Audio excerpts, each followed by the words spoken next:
Great moments are born from great opportunity. That's what the entire U.S. men's 1980 Olympic hockey team heard from Coach Herb Brooks before the 1980 Olympic playoff game against the Soviet Union.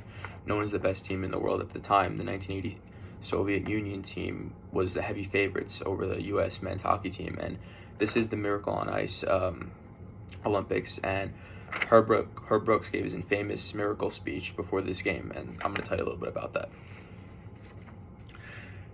The location, obviously, Lake Placid in the 1980 Olympics, and there was about 22 in attendance, which was basically the amount, the number on the team members. The audience consisted of the entire hockey team. No one else was in the locker room, and yeah.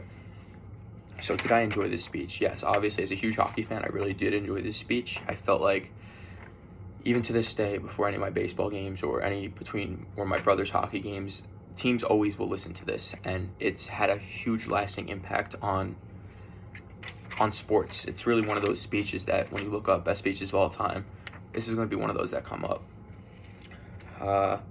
What part of a 4-part intro did they use? Herb Brooks used a great attention getter and a reason to listen. He was a coach of the team, which gives him the credibility, as well as all these words are coming from him. So he's his source. He's his own source.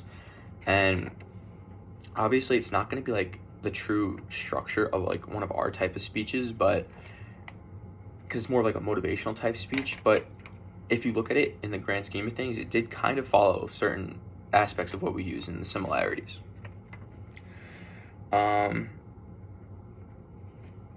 The body of the speech consisted of different lines to hype his team up mentally and prepare for the task ahead of them, which is versus the best hockey team in the world. That's what the body consisted of. It didn't really have a thesis, didn't really have transitions or anything, but it really just was a very smooth process, if that's the best way of saying that. It was very smooth the way through, the way he, I guess you could say, transitioned to different points of his argument, but there really was no like true like, now we're going to talk about this type of speech.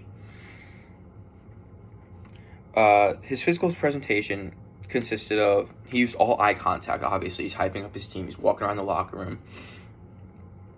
He was walking around the locker room to make sure his voice was heard by the entire team. His delivery was on point, and everything he said was clear and to the point. Obviously, this is important when you have a team, when you have someone, like even in the workforce, you have a team, you have something that you're working for, and you're trying to bring them all together. That leader has such a vital role in bringing that team together, because that leader can make or break that team. The concluding message was to get out there and show the Soviets who's boss. As stated in this speech, that's literally what the concluding message was. Show the Soviets who's boss. The purpose of that speech was get out there and do what we've been working for the past months.